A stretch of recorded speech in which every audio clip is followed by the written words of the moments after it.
Um, it's a fascinating situation for me because I have been in that position again and again of training people and trying to get them on board with, new system software approaches and engaging them on an emotional level. And, I've put together training programs, and I have beaten my head against the wall, and I have something of an entrepreneur's mindset. So, in a sense, the whole thing is a game for me to begin with. Maybe that's why entrepreneurs are the way they are. What they're doing, they've already gamified on some level, and getting others to grab on to the fun that can be found in developing capabilities in-house, I think is what you're engaging here, and maybe making everybody to some degree an entrepreneur, at least gaining the mindset that what you're doing can be rewarding. And that gets me to one question I was kind of interested in hearing you address.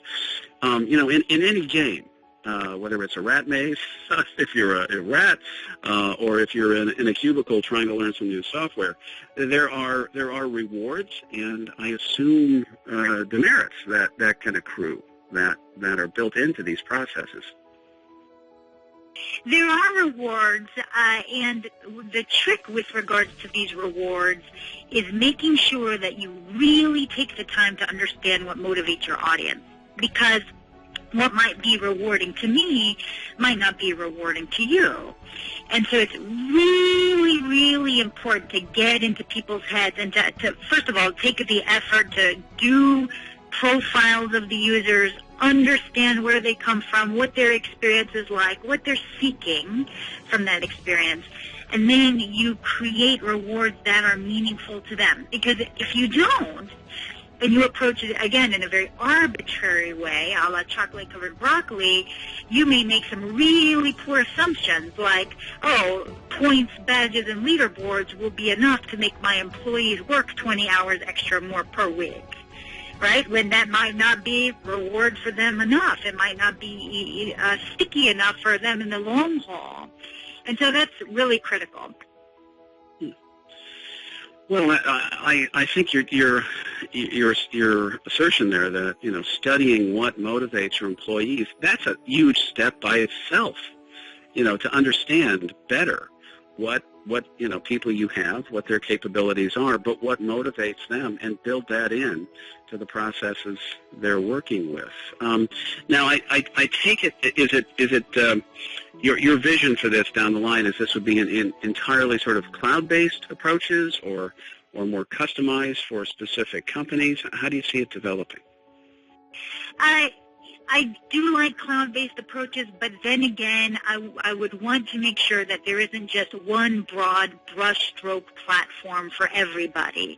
And the reason why I say that is, again, what motivates me may not motivate you. And so you want to be able to have enough customization ability to really get in there and provide experiences that are meaningful and customized for people. So it's really got to be a mix of the custom plus some level of base cloud platform functionality.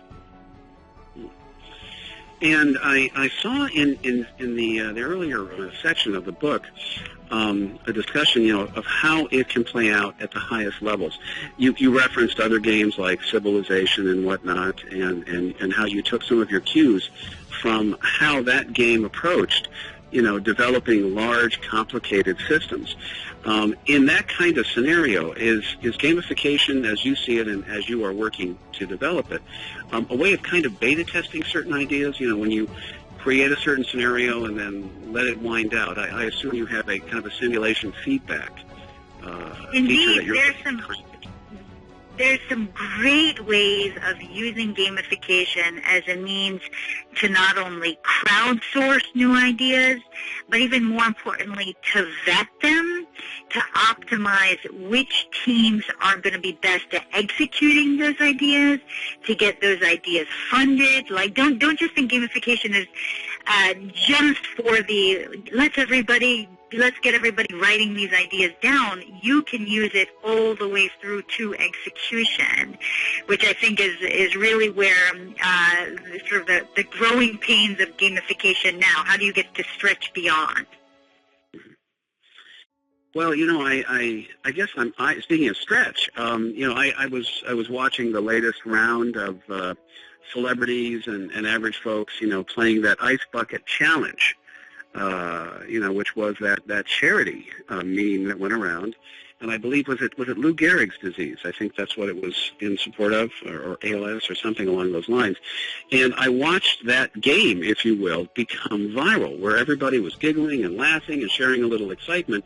But in the end, they were giving up money. They were donating. They were giving of themselves to support a larger goal.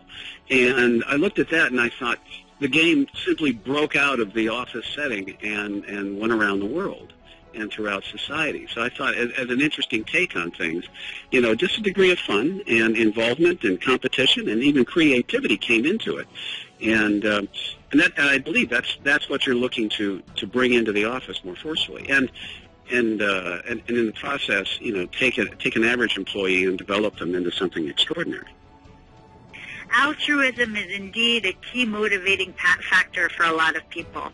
So there's many different levers that a game designer can use in order to motivate people to do things, and altruism is one of those levers. I think that speaks to the success of games like Fold It that are used to create new protein structures for drugs that combat deadly diseases. The reason why people were playing was because of altruism. I see. Well, one of the things that I recall, as I've tried to teach people, to use new software packages and whatnot, and one of the things that I found in my own research on brain structure and chemistry is that it can take a significant amount of time for an employee's brain to literally physically rewire itself, recompose itself structurally, to literally, I guess to use the phrase, get their head around the way things are going to be done in their new or changing work environment. And I'm assuming there is that kind of, grace period built into a gamification process where after a while you would just see performance levels increase, as a byproduct of, greater levels of enjoyment, greater stimulation. I take it that's part of the program here. Most assuredly. In fact, a lot of people believe the word gamification is going to quickly go away and just be replaced by good design, because that's what it is, right? That's what it is how is it that you can optimize a design for an experience in order to motivate people to adopt new behaviors. All right. Well, I appreciate the time that you've given me here today, and our book is Serious Games for Business, not necessarily a gamification book. It's you're taking it to a new level apparently, where you and the team at IBM and those people you're working and mentoring are developing things that are going to impact and change our lives over time. I feel privileged that you were able to give us this kind of time for those of us in the Omniverse. And I'll yield the floor to you if you'd like to say something in parting at this point. Oh, Brian, the pleasure was all mine. Thank you again for the time and for this interview. Okay. Is there anything else in development? Because, we're always looking for the next thing. I think that somebody as active as you has something on the horizon.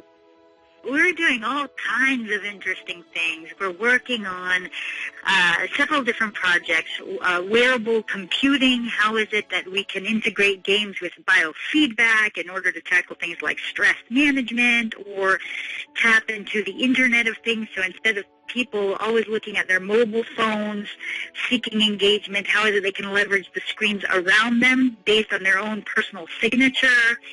We're doing things like gamified talent management, where we're taking concepts from massively multiplayer online role-playing games and how characters in those games evolve over time, and mapping that a technique to career management, so that as you complete training, as you complete certification, projects, mentorship, the way that you're perceived to others actually changes. We are using games as a means to assess skills, assess personality types.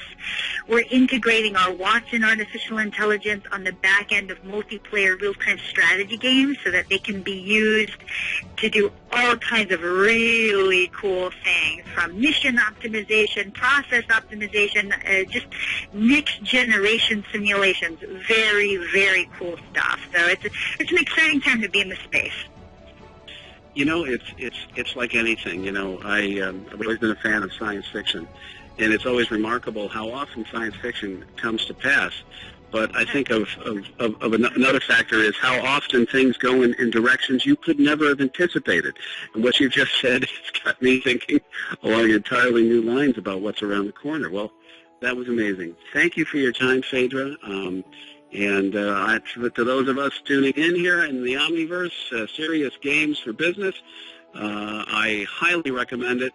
Very interesting read, and it'll lead you in directions that you've never thought of before. And again, thanks to you and the folks at IBM who are looking to the future. Thank you.